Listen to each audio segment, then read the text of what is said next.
തങ്ങളുടെ യുദ്ധക്കപ്പലായ ഡന അമേരിക്ക മുക്കിയ സംഭവത്തിൽ അത്യന്തം രൂക്ഷമായ ഭാഷയിലാണ് ഇറാന്റെ പുതിയ പ്രതികരണം പുറത്തു വന്നിരിക്കുന്നത്. ഇറാന്റെ സമുദ്ര അതിർത്തിയിൽ നിന്നും 2000 മൈലുകൾക്ക് അപ്പുറത്ത് വെച്ചാണ് അമേരിക്ക ഈ ക്രൂരകൃത്യം നടത്തിയതെന്ന് ഇറാൻ ആരോപിക്കുന്നുമുണ്ട്.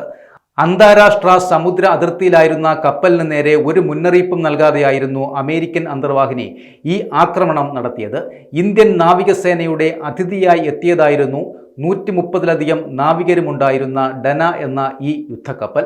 തികച്ചും സമാധാനപരമായ ഒരു ദൗത്യത്തിലായിരുന്ന തങ്ങളുടെ നാവികരെ ലക്ഷ്യമിട്ടത് പൊറുക്കുവാനാകാത്ത കുറ്റകൃത്യം ആണെന്നാണ് ഇറാന്റെ വാദവും. അമേരിക്ക ചെയ്തു വെച്ച ഈ പ്രവൃത്തിക്ക് അവർക്ക് കഠിനമായി പശ്ചാത്തപിക്കേണ്ടി വരുമെന്നും എൻ്റെ വാക്കുകൾ കുറിച്ചു വെച്ചോളൂ എന്നും അതിശക്തമായ ഭാഷയിലാണ് ഇറാന്റെ മുന്നറിയിപ്പും. അന്താരാഷ്ട്ര നിയമങ്ങളെ കാറ്റിൽ പറത്തി അമേരിക്ക സൃഷ്ടിച്ചിരിക്കുന്ന ഈ കീഴ്വഴക്കത്തിന് വലിയ വില നൽകേണ്ടി വരുമെന്നും ഇറാൻ വിദേശകാര്യ പ്രതിനിധി തുറന്നടിക്കുകയും ചെയ്തു.